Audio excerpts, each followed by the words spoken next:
আমাদের দেশের মধ্যে অনেক মানুষ মারা গেলে দেখা যায় কতগুলো মানুষকে টাকা দিয়ে নিয়ে আসে যে তুমি সুর দিয়ে দিয়ে ওনার জীবনী বর্ণনা করতে পারো, আমরা তো পারি না। এই জন্য টান দিয়ে দিয়ে ওনার ইতিহাসগুলো বর্ণনা করে, এটা করা যাবে না। মৃত ব্যক্তির নিকটে উচ্চস্বরে কান্নাও করা যাবে না।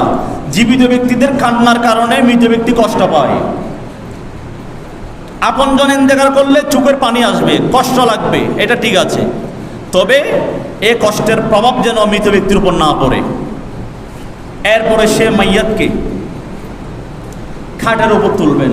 খাটটি কাঁধে নেওয়ার পর এবার শুরু হয় আরেক কাহিনী, 10 কদম নিয়ে। 10 কদম এটা হাদিস শরীফের মধ্যে আছে। আমার নবী ইরশাদ করেন, মৃত ব্যক্তির খাটকে কাঁধে নিয়ে যিনি 10 কদম করে করে 40 কদম পূর্ণ করবে, আল্লাহ পাক তার 40টি কবিরা গুনাহ ক্ষমা করে দিবেন। আবার অনেক সময় দেখা যায় মৃত ব্যক্তিকে নিয়ে যাওয়ার সময় সবাই আগে চলে যায়, এটা মাকরুহ। মৃত ব্যক্তি উনি যখন খাটের ওপর উঠবে, উনি তখন প্রধান মেহমান সবসময় আগে থাকবে, পিছনে থাকবে অনুসারীরা। আগে যাওয়াটা মাকরুহ। বিশেষ প্রয়োজনে যদি যেতে হয় তাহলে যারা আগে যাবেন তারা এবং খাটের মধ্যে যেন বিশাল একটা দূরত্ব থাকে, যেন গ্যাপ থাকে, খাটের আগে যেন কোনো মানুষ না যায়। হাদিসে পাকের মধ্যে আসছে মৃত ব্যক্তির খাটটি বহন করলে কেমন ফজিলত। জামি সগীর কিতাবের মধ্যে আল্লামা সুয়ুতী লিখতেছেন, মান হামালা জানাজাতান 40 খুতুওয়াতান কাফফারাত আনহু 40 কাবীরা। যে ব্যক্তি জানাজা নিয়ে 40 কদম চলবে, আল্লাহ পাক তার 40টি কবিরা গুনাহ ক্ষমা করে দিবেন। 10 কদম এটা কেমন?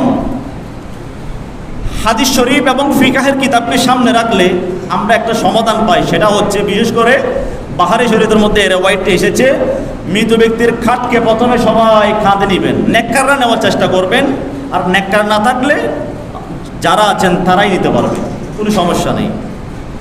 খাটকে কাঁধে নেবেন, প্রথমে মৃত ব্যক্তির ডান হাত যেদিকে ওদিকে দাঁড়াবেন। তো সবাই তো আর একদিকে দাঁড়াতে পারবে না, 4 জন 4 দিকে দাঁড়াবে। তবে ঘুরানোর নিয়মটা হলো যে একজন প্রথমে মৃত ব্যক্তির ডান হাত যেদিকে, মৃত ব্যক্তির ডানে ওদিকে কাঁধে নেবেন, ডান পাশে 10 কদম যাবেন। এরপরে উনি সামনে থেকে ডান পায়ের দিকে আসবে, 10 কদম যাবে। যিনি ডান পায়ের দিকে আসছেন উনি আবার মাথার বাম দিকে যাবে, 10 কদম যাবে। উনি ওখান থেকে আবার পায়ের বাম দিকে আসবে, 10 কদম যাবে। এভাবে 40 কদম পূর্ণ করবেন। অনেক সময় দেখা যায় কেউ বলে পিছন থেকে যাও, কেউ বলে সামনে দিকে যাও, একটা গন্ডগোল লেগে যায় ওখানে। আর মনে রাখবেন, এটা ফরজ নয়, এটা ওয়াজিব নয়, এটা হচ্ছে মুস্তাহাব। এই কাজটি করতে পারলে সওয়াব পাবেন, আবার না করলে কোনো গুনাহ। আমরা ছোট্ট একটা সওয়াব কেন ছাড়বো? ছোট্ট ভালো কাজ আমরা ছাড়বো না, কারণ হতে পারে আমি যে বড় বড় ইবাদত করছি এগুলো কবুল হচ্ছে না, ছোট্ট যেটা করলাম এটা কবুল হয়ে গিয়েছে, আল্লাহ পাক ওইটার ওসিলায় আমাদেরকে পার করায় ফেলবেন।